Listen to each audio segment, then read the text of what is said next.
Hey everybody, my name's Aquila, and this is a Lefty Knitter Podcast, episode 259. I come to you from Baltimore, Maryland. It's cold today, very cold. This is a podcast mostly about knitting, crocheting, sometimes spinning, and other crafty things that I like to get into. And I try to record clips through the week and post them like on the weekend. Yeah, I'm kind of doing that this week. I don't always get to do that. It's been a little bit of a lot going on, just in general, that I don't really want to talk about on here, but it's life stuff, and, yeah, so, I haven't mentioned this, and I know I posted my first episode for 225, but I've thought maybe I should reintroduce myself to any viewers, just in case, anybody wants to know a little bit about me.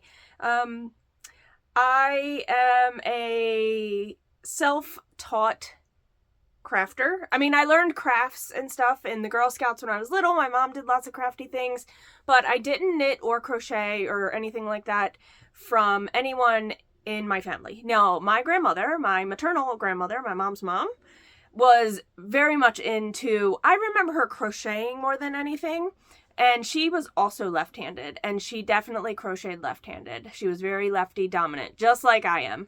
And, so I ended up teaching myself out of a kid's book for knitting, and my first project was these booties that looked really terrible. But I need to, I'm telling you this because I have something that I acquired that I really just want to talk about a little bit more. So I am a left-handed knitter and crocheter, and most things left-handed because I am very left-hand dominant. It's very hard for me to do things that require me to use my right hand as my dominant hand. I can, not to say I can't, because when you're spinning and doing stuff like that, you need both hands, and knitting, you're using both hands, but, you know, there's a whole, one needle is more dominant than the other. So, they also call it maybe mirror knitting or mirror crocheting. I don't like the term backwards knitting or backwards crocheting. That's just not a term I like to use, so I will say, that it's lefty or mirrored, because in the world of the crafting world, you mostly see patterns that are written for people where the right-handed needle is the working needle, so the left needle is my working needle. I go into all of this to say, I acquired this book. Now, I have followed this person, where's the book? Okay, Alexis, I believe, is the name. Alexis, now I'm gonna apologize right now if is it Sixel? Sixel. And the Instagram name is Sixel Designs. So here's the book that I ended up getting, and here's the name. Now, this book is for Mosaic crochet. I have seen some patterns on Ravelry and Instagram, and I said to myself, I want to do a little bit more Mosaic crochet. I did it as the New to You Mal, which is hosted by the Cocktail Hour of the Coop girls. So if you're not following them, you should go follow them. I'll link it down below. Every year, they do a knit along called the New to You Mal. Now, you don't have to finish a project. You just have to try something new in the crafting community.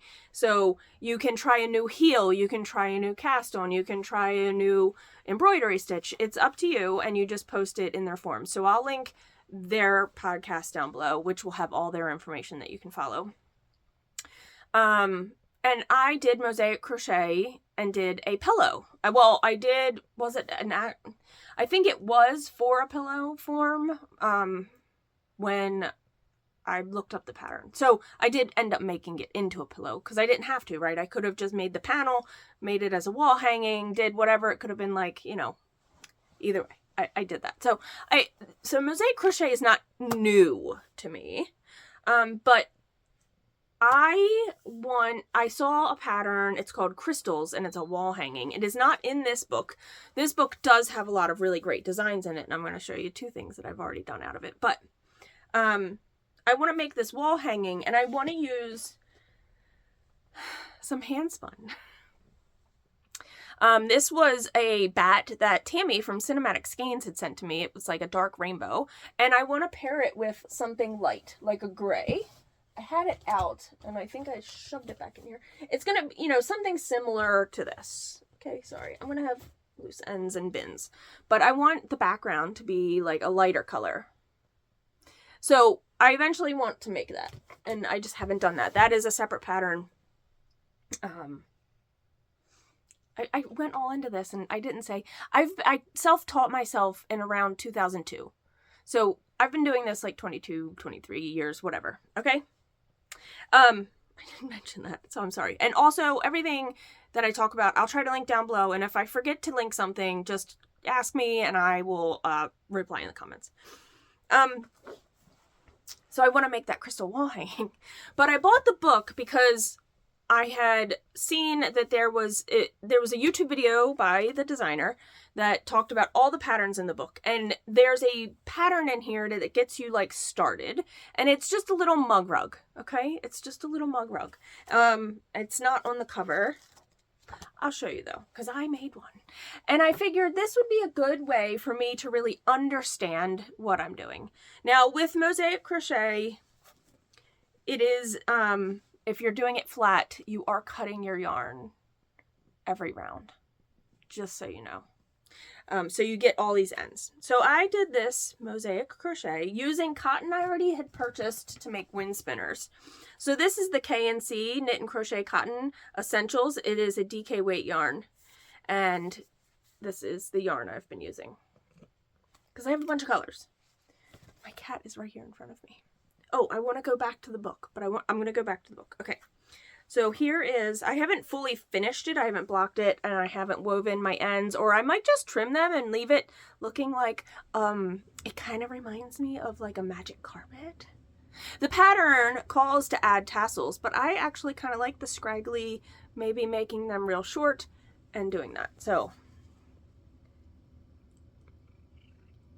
isn't that fun? It's so fun. I love it so much. It's beautiful.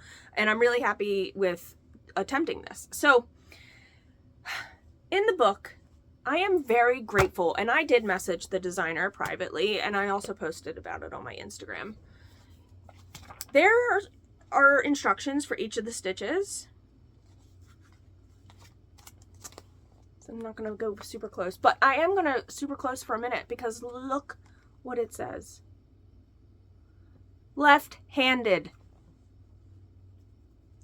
I rarely see instructions on any pattern that tells you what you should do if you're left-handed. Okay? So let me take you back to when I was teaching myself. I flipped the images in my head from the book because I bought a kid's book on how to knit. And I was like, okay, what do I need? What do I need to flip? I've been a lefty for a long time. I've done other things. When they say left, I think right. When they say right, I think left. Because essentially, when it's saying you're making the left panel of a sweater, I would be making the right panel of a sweater. Or when it says to use your right needle, I'm going to be using my left, okay? I am so very grateful for this. For the little blurb on it, you know, it doesn't take much, and I'm not going to go into inclusivity for knitting and crafting and crocheting because that's a whole different topic that I'm not ready to delve into. But the inclusivity for a lefty and righty crocheter is addressed right here. So I just want to like shout out, thank you, thank you, thank you, thank you, because that, it makes a difference. I get questions about being a left-handed knitter, about, well, what did you do for this pattern? Or what did you do for this? Now, most of the time, if I'm doing a chart, you just read the chart the opposite way. If I'm reading a pattern, I do left and right. Sometimes I'll switch if it's SSK and knit two together. There's tips and tricks that I have learned. And I do different things based on looking at the picture of what the pattern looks like or what the finished object looks like and what I'm I feel like I should do, because I've been knitting for quite some time. But somebody that's new, there are materials for left-handers out there. There's forums in Ravelry if you can access it. There are people that do left-handed tutorials on YouTube. Bill Souza is the one that comes to my brain first. And I do believe not very pink knits. I'm sorry. I believe there's another person that does show left-handed tutorials. Okay. So I haven't really put that out there, but so I really love this Scarab here. And I haven't done it in the round yet. I haven't done anything in the round, because in the round you don't have to cut your yarn. But I liked the Scarab, so I decided, let's just make it a flat piece of fabric. I added 2 extra stitches on the edges, and just from my knowledge of doing that previous one, I knew I could do that and just make it a flat object, and that is exactly what I did. And I made a single Scarab, and he's going to also be a mug rug. So I have some Christmas presents finished already. Isn't that fun? Like, seriously. Okay, guys? Like, I'm so very excited. So I feel I'm ready. I'm going to buy the crystal wall hanging, and I really want to make that. That is what I want to make sooner than later. But love this. Okay? Love this.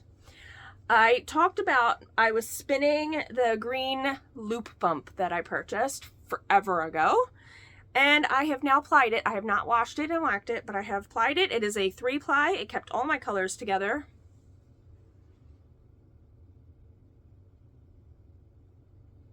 And like, I love it so much. I got 400 yards. It's between a DK and a worsted, and I don't know what I'm going to do with it, but I love it. So there's that. So I wanted to make sure I showed you guys this. This will come up possibly in future episodes when I make something with it. So here we are doing all these new things when I have other things that I need to be like finishing. One being the simple Hug Cardi that I really need to have finished this month. And I have this much of my first ball, and I have put a marker in so I could remember to show you all where I was. And that's where I was. And here's where I'm at. So I didn't get a whole lot done since last time I showed you, but I have gotten some done, and I'm ready. I'm almost ready for the next step, which is splitting for these here. I wouldn't say splitting for sleeves, but I guess it really is. It's because it's bottom up. This is like the whole cardigan that goes around from here, around your body, and here again. Okay? So there's that. It's not much to show, so I'm going to put this back away and move on. And the other thing was the Hoodola by Laura Nelkin. And I'm holding my the gray and black yarn together for John, and I'm ready to move on to the next step in this pattern. And I just haven't done that yet. I did not put a marker in, so I'm not quite sure where I was, so I apologize. But I have gotten more done, because you can really see, like, I could essentially put that on my head and show you guys the silliness of it. So I'll put a marker in so I can remember to show you guys how much I got done. But yeah, today is Thursday, January 9th. I normally tell you that in the beginning, and sorry I didn't. But yeah, so I won't have much more. I don't know what I'll have done actually before I post this episode, but that's where we're at. So, and I have not done anything with my spinning with that purpley teal gray bat that I was like, it's like an art bat from last episode. I haven't done anything with it. I don't know what I'm doing. I mean, I want to add some thread to it. I want to do something with it and make it more art yarn. And I just haven't done that, but I'll get there. All right. Other than that, I decided to pick up another book by, oh my gosh, I've read so many of this person's books, like 3 or 4. I'll tell you in the next clip, because I can't think right now of the author. All right, Luna wants to say hello. She almost always says hello in all the episodes, and here we are. This is our tripod kitty with 3 legs. Yes, she's missing one. I swear, it's not there. It's missing. All right, say bye, Luna. Till the next clip. All right, everybody, let's finish up this video for this week. And today is Sunday, and it is January 12th, just for reference. And I'm going to show you the progress I made. And, oh, I didn't bring down the other yarn. I will be right back. Pause. Okay, totally was, it's been a weekend. We're trying to, if you know, you know, like, you have kids, they have lots of toys, it's hard to, like, get them to part with things. I have trouble parting with things. My husband sometimes says I'm a hoarder, but I don't think we live a hoarder lifestyle whatsoever, but, you accumulate things, and then you have to purge, and that is just part of life. And so we have a whole basement area. So I'm in my basement. This is where my office and craft room is.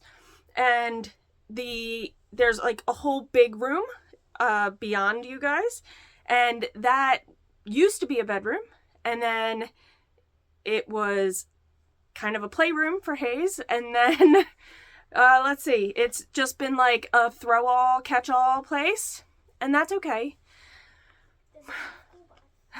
Hazel's playing in her school bus, and we want to utilize the space better for entertaining, etc. So we're going to make it into a second kind of living room / playroom. So it's going to be a mixed use area.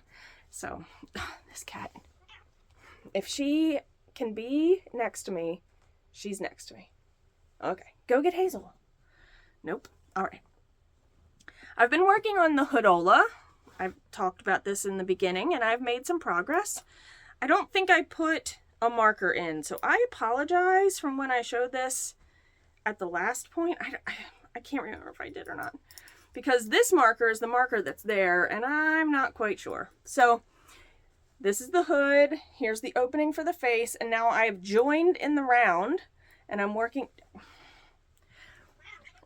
Cat needs to go by. Hayes, why don't you get her for me, please? The cat has been removed. Okay, sorry. There's the hood, and I'm working now on ribbing, which is potentially, that becomes the cowl part. So it's in the round now, and I'm just doing that. And here is the marker I had, and I'm not sure if that was from this episode. I don't know. I'm so sorry. I'm like all over the place. I'm very all over the place, but I'm very excited. This is really working out well, and I need to get it done before it's like not cold enough to wear it. So let's shove that back in this bag, and we're gonna move on. I've put, in my opinion, a very good amount of progress on the simple Hug Cardi that I've been working on, and so I have busted into the second skein, and this is going to be kind of difficult to show, but so I was working, here's where I was when I showed you guys. This is a marker just to count how many rows, because I am now working on the panels for the back and the two sides. So from this marker to here is going to be one of the front panels. That's not where it would be, but I'm you know, just kind of showing you. Then from here to here is the back stitches. So I was where that marker was the last time. And I have made a full front panel, and I just put it on needles that I had. So you can kind of see what's happening here. I love it. I know it changes the striping, the way the striping works when you change from shorter rows to the longer rows that I was doing, but I still really enjoy it. So, all right. I am like, I don't know why I feel winded. I'm just, you know, it is what it is. I want to crank some socks because I have not fulfilled what I wanted to do was crank at least one pair of socks a week, and I haven't even done one pair, and it's already going on the end of the second week of the year. So I'm going to attempt to do 2 pairs today. I probably won't show you guys any of the cranking. I'm just going to get them done so I feel like I'm on top of things. I do have a new project I need to cast on. My oldest asked me to make fingerless gloves for a coworker friend, and it's funny because I asked her colors, etc., whatever, and I said, you know, in my head, I'm like, I don't want to do this in fingering weight, so I'm going to do them in a heavier weight. And I was browsing patterns on Ravelry. I've made fingerless gloves before, but she also wants the convertible part. So first I found this yarn, and she's very happy with this, and I'm opening my little Etsy receipt here. This is Amber from Ambi Marie Knits. I will link her podcast down below. I don't know if Amber is dyeing yarn that she's selling right now, but she does sell bags. So I will link her down below, her YouTube and her Etsy shop and her, I think she's still using Etsy, I apologize, and her Instagram. So John bought this. Now, I don't know if this was dyed with, I'm pretty positive this is acid dye, because I know she has experimented with like food coloring dyes and Kool-Aid and other things, and it's really fun. You know, that's really fun to be able to do that. Like, if you ever have an inkling, you don't have to buy a lot of expensive products to do it. So if you buy stuff that's food safe, which is like food coloring dyes or Kool-Aid, you can dye your own yarn, and you could do solar dyeing, maybe not right now in this hemisphere because you need a good sun, and you can put your yarn in a jar with like this dye, or you can do it on your stove, and all of that is food safe. Now, if you do acid dyes, you have to have separate pots and stuff. But you can get yarn from many places. You can get bare yarn from Knit Picks. You can get bare yarns from Yarn to Dye For. You can even go and buy, I've dyed this yarn. Was it this one? No, I think this one, yes, I have dyed this yarn. John and I have. This is Woolies by Lion Brand. It's a 20% wool and 80% acrylic, but it will take color. So just in case, you know, you can have alternatives if you want to just experiment with something. So I'm going to hold these together. This is so pretty. And it's going to tone it down a little. She said more like pastels, which, not that, I don't think this is not pastel, but I think it's like a neon. It's a little brighter, on the brighter side. So holding it together with this. So worsted with a fingering. I'm getting close to, I guess, like an Aran. And I found a pattern I had in my library, and I was like, oh, that's in a magazine. Did I get rid of all my magazines? And I went through the small stack of magazines I have, because I don't own many knitting magazines. And I used to get more knitting magazines when I first started. So this issue is Knit 1, Fall 2007. And I believe it's Vogue Knitting. My cat definitely chewed on the corner of it. So I'm going to use this. Now, because I stashed this in my library on Ravelry, I was able to find this pattern, and I had the magazine still. So that was really helpful. Let me see if I can find the convertible gloves real quick. I was looking through this, and I was like, there's a lot of cute things actually in here. Come on. Now I'm just taking up your time. Sorry. Nope, it has to be after that. The girl has the hood on, so where? Oh, here they are. Okay. It's not the best picture, and there's a lot of other things going on, so you only get this one picture of these gloves. But I'm going to make those. It calls for, this is pattern number 12, so if you go to the back of the magazine, because that's how this one was formatted, you find your pattern, pattern number 12, still going, pattern 12. This is the convertible mittens, and it used 2 hanks of navy olive and a worsted weight. Now, I'm going to, of course, use the worsted held with fingering, and it's going to be fine. I'm really not going to do a gauge swatch. I might, I don't know. But it uses a size 7. And I already pulled that out. My size 7 9-inch circular. So this is going to be the next cast on. I have to cake this up and I'll be ready. And yeah, I think it will be fun. It says each approximately is 168 yards. I'll be fine. I might have to go up a needle size. I might have to cast on less stitches, but it says to cast on only 42 stitches. So that's really not bad. And then you're doing ribbing. So I think it's going to work just fine. Other than that, what have we been doing? We've been cleaning the basement, and that's been the big thing.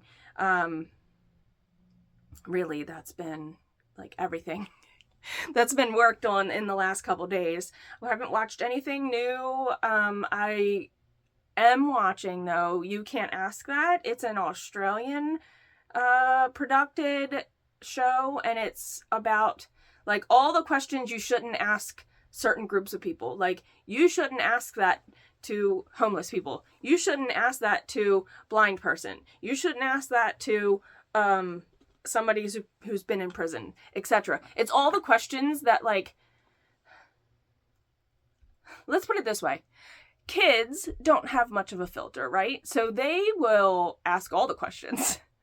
They might not ask some of these questions because they're much more adult-oriented questions in this show. But the things that shouldn't come out of our mouths, right? And so this show focuses on those questions, and they have people from these populations of like people that were homeless, people that are still homeless. It's a combination. Man, I watched the Centurion one where it's people over 100, and there were quite a few times I definitely was like tearing up. So if you've not watched that or you have any interest, there's a few episodes that I think I might actually skip because I don't know if I can handle the topic of what they're talking about. But I would say give it a shot. It's on Netflix. So, all right. I am going to hopefully get this edited like now. Maybe while cranking socks. I'm looking at my machine right now. And figure out what's next. I really would love to get the rest of the panels done on that simple hug cardigan. Like today. The one thing I didn't explain on this, let me real quick go back to that. Because when I made mine, and I realized this mistake after, I followed the pattern, and the pattern said to knit for 20 rows for these panels. 20 rows. 20 rows barely got me like 4 inches. So when I did mine, I realized that was wrong, and I knew I had to make that correction when I made the second one, because I had already cut my yarn, and then I had to add extra stitches on, because the armhole depth was not long enough. Now, even in the schematic, it says 5 inches for the armhole depth. That's, to me, it doesn't work for me. And that's where you have to really be mindful, because even if the schematic says a certain number, you should be paying attention to numbers that fit your body correctly. And I knew from making the first one that that was not going to work. And so I have added extra rows, and this is now a 7 inches from, it'll be 7 inches from here to where the sleeves split. That's a little bit bigger than I need, but I also don't want them to fit tightly, and I want for me and the person that I'm gifting this one to be able to still wear like t-shirts underneath, or even long sleeve shirts underneath of this. So you have to be really aware, because a lot of times the pattern could say knit for 20 rows or 5 inches. Well, that would have been the case for this. It didn't say to knit for 5 inches though. It said knit 20 rows. And then I referenced the schematic and it said 5 inches, and my 20 rows was not 5 inches. And I also realized I did change needle size for this. So you just have to be really aware of who it's fitting, the measurements of that person, and how you might have to make adjustments, because my 20 rows was not 5 inches, and I knew I needed more than 5 inches anyway. Sometimes it'll say exactly knit the 20 rows in 5 inches, but this one didn't have that. It was like I referenced the schematic separately. And some patterns do have that together. Some of them don't, and you do have to reference schematics. And then some patterns don't always have schematics. And that's another thing too. So that's a whole different thing and a whole different topic. So I am going to leave you guys and continue crafting today. And I hope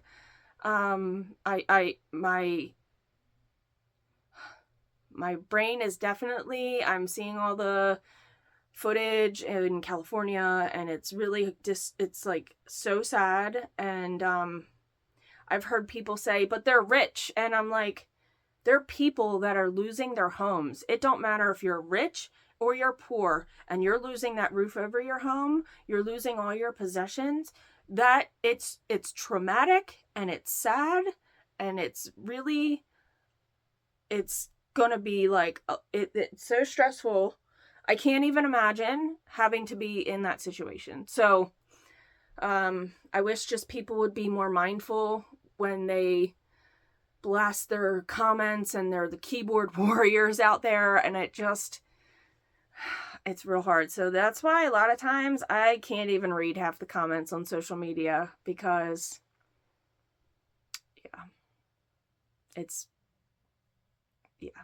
now this is a whole different topic, but talking about reading the comments and the keyboard warriors, where I live, they're proposing a new library to be built because ours is outdated, and the building it's in and the foundation it's on isn't conducive to building a new library in that location. So they have already scouted out a location. I went to the open public forum so I could get information, because it does affect my community, but I had seen the post about it on media before I went to the meeting, and all these people were like, you're putting money into libraries, and who even reads books anymore, and da da da da da. And I'm just like, ugh. Not all the comments were that way, but it was really hard to read some of this stuff, because just because you don't use a library doesn't mean the other 80% of the population isn't using a library. I mean, and libraries aren't just for books anymore. They're for media rooms, they're for meeting places, they're for learning opportunities. They're talking about having, where I live, there's a lot of farms that are on one part of the county that I'm in, the area that I'm in, and having a space for a local farmer's market is needed. And it could be very helpful in the fact that they can have a space for that, and they could possibly have a space for demo kitchens within this library system, because the ground that they have purchased is a very large space. And it has a lot of potential to have an outdoor amphitheater, outdoor learning for nature, because it's going to back up to marshland and why can't I think of what estuaries? Like it's that. So it will be amazing, in my opinion.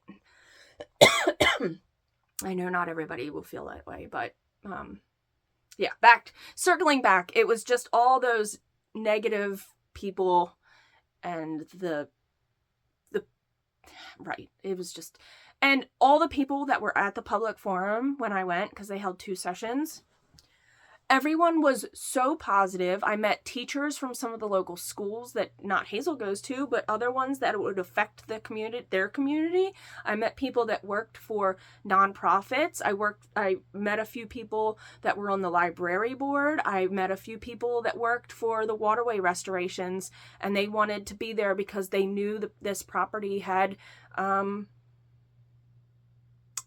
potential for keeping these estuaries and these water sheds They have to make sure that they're taken care of, right? Because that keeps our environment going. It keeps the circle of life and nature moving, and it affects other environmental things. So it was really, everybody at the meeting was so positive, and I'm really glad I went. So if you do have a chance to go to things like that for your community, you should definitely do it.